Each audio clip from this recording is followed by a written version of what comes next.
A millionaire showed up to collect rent, but left with a child in his arms. Not out of pity, but because the little girl whispered 3 words that stopped him cold. "I'm hungry." He only meant to check paperwork, but uncovered a dark secret hidden behind the door of house number 9. And what he did next changed that little girl's life, and his own, forever. James Carter wasn't the kind of millionaire who appeared on magazine covers or sat on talk shows sharing the secrets to his success. He was quiet, exacting, and insisted on reviewing every investment himself, even rundown housing units most people would rather bulldoze. Chicago, Monday morning. The sky hung heavy, like a warning. James stepped out of his black SUV, dressed in a simple, tailored gray suit. The property before him, a row of shabby rental homes, was one he was funding for renovation under a community outreach program.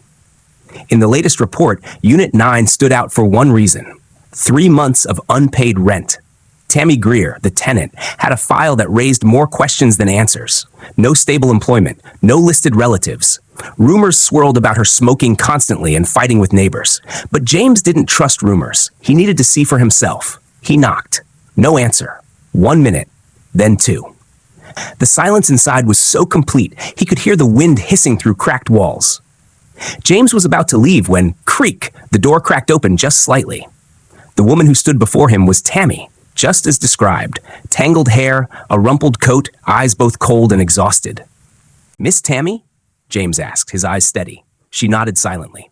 "I'm James Carter, the investor behind this property. We need to talk about—" "I'm hungry." The voice was barely more than a breath, floating out from inside the house. James froze. His eyes darted past the narrow gap in the doorway and met the gaze of a little girl. She stood in the shadows, pressed against the wall, small and thin. Her eyes were wide, dark, hollow, like mirrors that had long since stopped reflecting emotion. Tammy flinched and turned. "Go inside, Ellie," she said quickly, then slammed the door shut. James stood still. It was like the world had stopped moving. There hadn't been a single mention of a child in her file. A woman behind on rent, supposedly living alone. And there was a child in the house? His hand tightened around the strap of his leather briefcase, his thoughts racing faster than his heartbeat. "I'm hungry." That whisper cut through every form, every clause, every principle. He took a step back, but the girl's eyes stayed with him. She hadn't cried. She hadn't trembled. She had just stood there, quiet, as if being forgotten was something she had long accepted. And James knew then, he couldn't walk away as just an investor. Not after those eyes. Not after those 3 words. James Carter didn't return to his car. Instead, he stayed under the overhang of Unit 9 for several more minutes, that small, pleading voice still echoing in his ears. "I'm hungry." Not the kind of hungry that comes from missing a snack. This was different. A hunger soaked into the voice, the bones, the eyes that no longer expected anything. He pulled out his phone. "Call Helen, legal department," he said into his earpiece. "I need the full rental file on Tammy Greer, now." Less than 20 minutes later, Helen sent over a full PDF. No child was listed, no birth certificate, no dependents, no one named Ellie. James frowned. He walked back toward Unit 9, this time without knocking. He stood a few feet away, just watching. Through the shredded blinds, he saw Tammy pacing with a cigarette in hand. The little girl, Ellie, sat curled against the wall, holding a rag doll. Its head drooped to one side, one button eye missing. She wasn't playing. She was just holding it, as if it was the only thing tethering her to the world. James noticed a bruise on her arm, faint, but clearly old.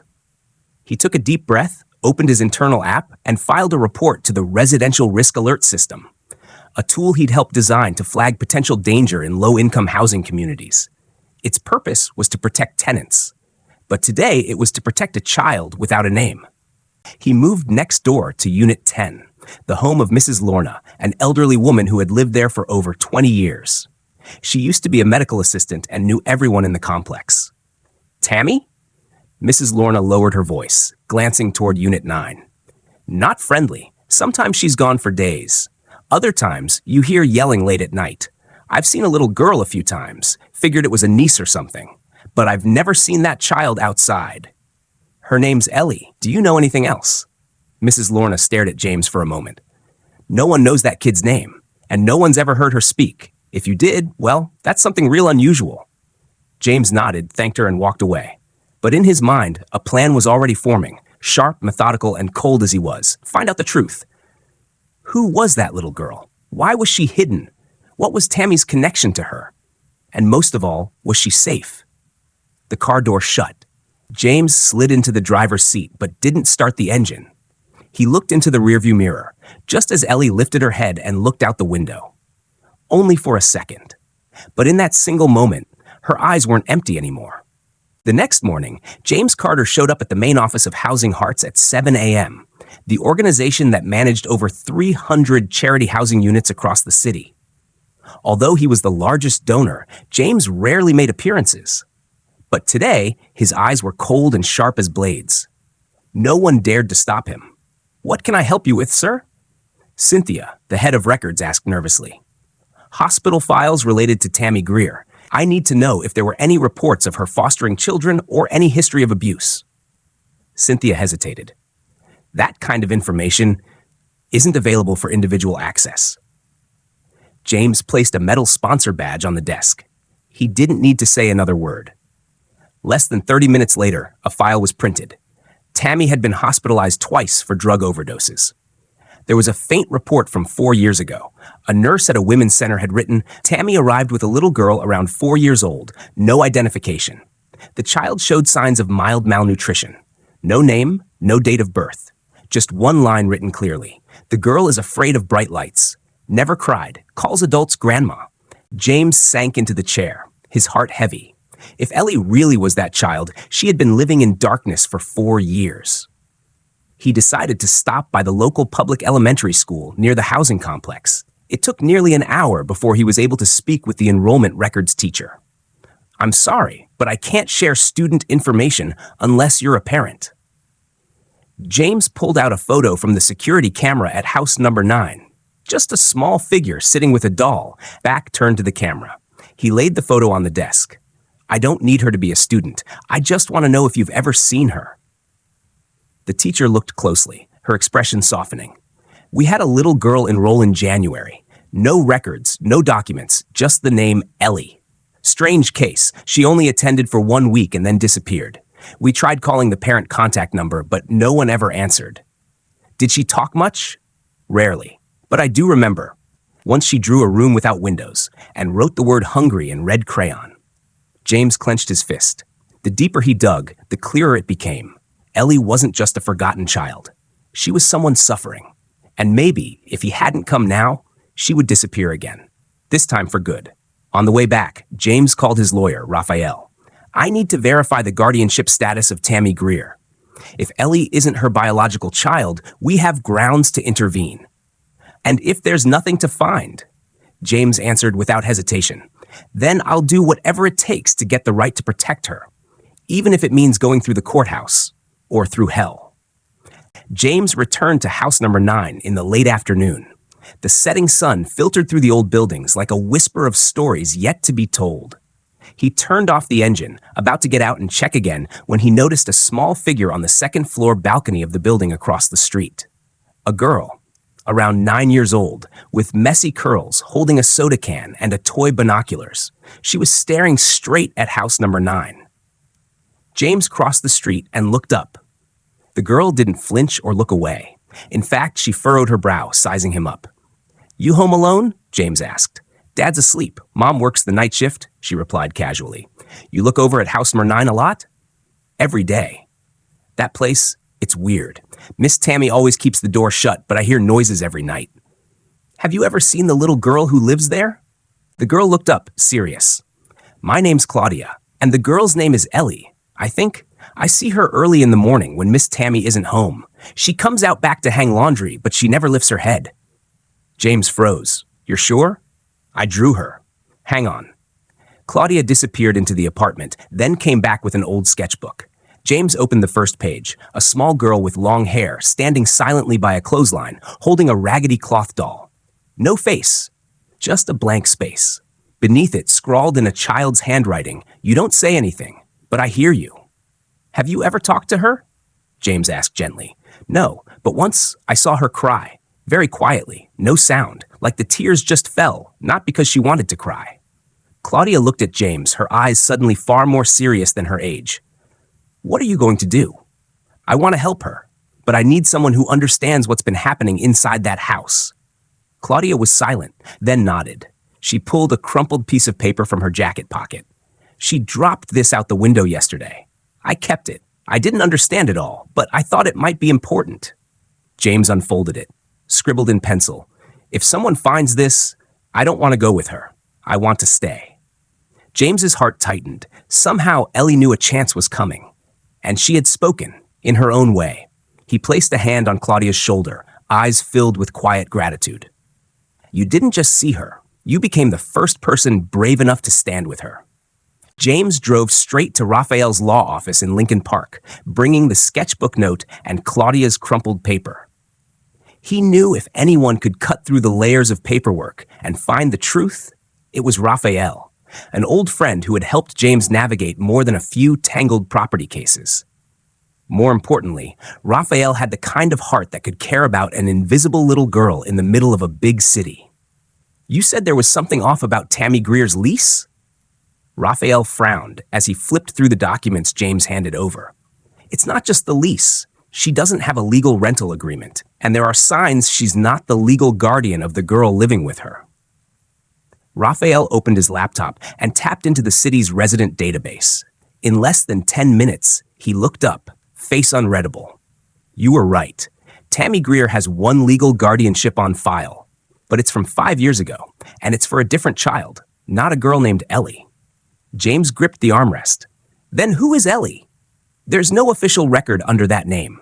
But, Raphael scanned through archived image files, there is a missing person report. A girl named Eleanor Moore disappeared 3 years ago. Same age range, same Southside neighborhood. Parents died in an accident. No next of kin ever found. James looked at the photo. The eyes in the picture were exactly like the ones he had seen through the crack in the door. Cold, but filled with silent pain. Raphael continued. Tammy used to work at an emergency support center for orphan children. It's very likely she took advantage of missing records to bring Ellie in, using fake documents claiming guardianship. James's voice tightened. She's not a guardian. She's a jailer, a torturer. Raphael nodded, his expression heavy. And she might be planning to run. He pulled a file from the drawer that had just arrived from the court. Tammy had filed for an emergency change of residence, citing family threats. New address, a small town in Indiana. Move date, 3 days from now.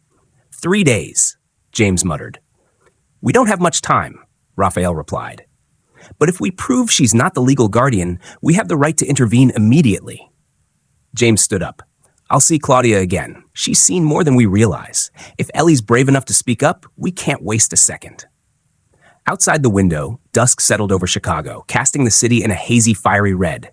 But inside James, a fire was burning clearly. He would not let Ellie disappear again. Chicago at night was quieter than usual. James parked a block away from the worn-down housing complex. He didn't want to stir things up, especially with Tammy like a snake ready to slither away in the dark, taking Ellie with her. Claudia said Tammy always locks Ellie's room from the outside every night, James said into his Bluetooth earpiece, connected to Raphael and Officer Harper, the liaison cop. We have to get in at the right moment. No breaking in without solid evidence at that exact time, Harper replied cautiously. We can only wait outside. If Ellie signals for help, then we have grounds to intervene. James closed his eyes. The cold made his breath fog in the air. But inside, everything was burning. He stepped slowly toward apartment number 9. The light was dim, but on, Tammy seemed to be packing. Through the window crack, James saw cardboard boxes, suitcases, and a large gray bag. No sign of Ellie. He stepped back and went around to the back. Claudia had left a note in the mailbox as promised. She's still there, but she's been crying all day. I'm afraid she thinks no one is coming. James folded the paper into his jacket pocket. He needed Ellie to know. He was here. He pulled a small item from his backpack. A cloth doll, stitched from scraps of fabric with blue thread, just like the one in Claudia's drawing. Raphael had found a description from Ellie's old daycare. She used to sew dolls with blue thread as a way to soothe herself. James placed the doll on the small windowsill at the back of the house, where Claudia said Ellie often looked out at night. He tapped lightly on the glass. Once, then twice. Silence. Then A tiny trembling hand parted the curtain. Ellie's eyes appeared in the darkness. James raised his hand gently, said nothing. Just placed a finger on his lips, then pointed to the cloth doll, then to his heart. Ellie looked down. Her eyes widened. She bent to pick up the doll. In her small palm, James saw a carefully folded note. Ellie held it up to the glass, silent, but her lips moved slightly. James read clearly through the foggy window. "I don't want to go with her." Immediately, he clicked his radio. "Harper, we have a distress signal. Direct evidence. Go in." The sharp wail of police sirens tore through the night. The door to the house swung open. Tammy ran out, shouting protests. But it was too late. James rushed to the back door, where Ellie stood pressed against the frame, clutching the blue-threaded doll tightly. He knelt down, holding out his hand. "I'm here now." And for the first time, Ellie stepped out from that threshold. No longer a cage. In interrogation room number 3 at the Chicago Police Department, the harsh white light cast shadows across Tammy's face, making her pale skin look even more washed out. Her blonde hair was tangled, mascara smeared from crying, but her eyes remained cold and expressionless. Across from her sat Raphael, the volunteer lawyer who had reviewed the entire case file. Next to him was Investigator Harper, holding a thick stack of documents. Tammy crossed her arms, leaned back in her chair, and tossed her chin up. "I don't understand what you're trying to do. The girl lives with me because her real mother left. I raised her, fed her, kept her. No one's ever seen me hit her, right?" Harper said nothing. He slid the piece of paper Ellie had written across the table. The messy but clear handwriting read, "I don't want to go with her." Tammy gave a bitter laugh. "Kids will be kids. Sometimes they make up stories just because they don't get their way. Why don't you ask what I had to do to raise her?" "We already asked," Raphael said calmly but firmly. "And we found no documents proving you have legal custody of Ellie. No court orders. No guardianship agreements. Your name isn't on any birth certificates, authorization forms, or school records." Tammy paused, staring at Raphael with a chilling glare. "So what? Her mother left the kid and disappeared. What was I supposed to do? Throw her out on the street?" Harper opened the file. "You know Ellie attended school for 2 weeks last year, right?" "Yeah. The kid didn't know anyone. Always silent. I figured she wasn't learning much anyway. And the teacher clearly remembers Ellie showing up with bruises on her arms and neck," Harper continued. "We have photos, testimonies from the teacher. And Lucia, the neighbor who lived next to you, also reported that Ellie was often yelled at and locked inside the house." Tammy leaned forward sharply. "It's all lies. The kid needed tough discipline. If I didn't do that, she'd go bad." Raphael looked Tammy straight in the eyes. "Or maybe you didn't discipline her. You just took out all the anger you have toward yourself on her?" Tammy stiffened, her lips pressed tight. A long silence stretched between them. "You were an abandoned child once, weren't you?" Raphael asked gently. "You know exactly how that feels. But instead of breaking the cycle, you repeated it." For 1 second, just 1 second, Tammy's eyes flickered. Then she turned away, exhaling sharply. "What happens next?" she asked, almost defiantly. "Charges of unlawful imprisonment of a minor, using forged documents, child abuse, obstructing education and medical care." Harper listed off each count. Tammy fell silent, nothing left to say, no place left to run. James Carter's house in the northern Chicago suburbs wasn't as lavish as one might expect a millionaire's home to be. Red roof tiles, a wooden porch worn slightly by the sun, and small maple trees turning colors for the season. But this place had something Ellie had never known before. Gentle quiet. The first time she stepped through the door, Ellie stood still like a statue. She clutched the patchwork cloth doll, the only thing that had stayed with her through all those long days of captivity. James knelt down and gently reached out his hand. "Do you like the room with the window that looks out to the garden?" Ellie didn't answer, but slowly scanned the room. Cream-colored walls, a small bookshelf, a real bed, not just an old mattress on the floor. In the corner sat a teddy bear half her size, wearing a red sweater. James didn't ask any more. He just placed his hand on Ellie's shoulder and softly said, "From now on, you don't have to ask permission to eat, to look outside, or even to say your own name." That first evening, Ellie ate very slowly. She paused 3 times midway, as if expecting a shout or having her plate snatched away. James said nothing, quietly adding small bites of pizza to her plate whenever he saw her hesitate. After dinner, James took her out to the backyard where the old swing he had once put up for his grandson hung. Ellie didn't climb on right away, but circled the base of a tree, touching the dry leaves one by one. She whispered something to the doll, then suddenly turned and asked, the first words she had spoken since being rescued. "How long? Can I stay here?" James paused. He sat down, leveling his gaze with hers. "As long as you want. This is your home. No one will take you anywhere if you don't want to go." That simple sentence made Ellie stand still for a long moment. Then she slowly nodded. That night, James walked past her room and cracked the door open. Ellie was asleep, clutching the cloth doll, still wearing the small blue fabric bracelet Claudia had given her. On the desk lay a scribbled pencil drawing, a man standing at a door holding a bag of cookies, beside a tiny girl with eyes very much like Ellie's. James quietly stared at the drawing. He said nothing, but deep down he knew she had begun to let herself dream a new dream. James Carter sat in his spacious office, the afternoon sunlight streaming through the large windows, casting light on the family photos hanging on the walls. But in his mind, the brightest image wasn't the moments of success and comfort as an adult.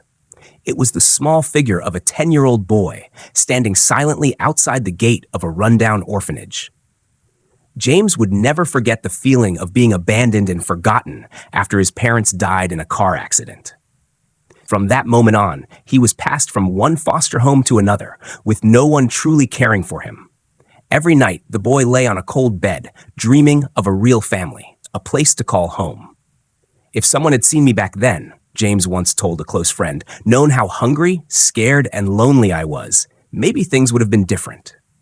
The story of Ellie stirred those painful memories in James.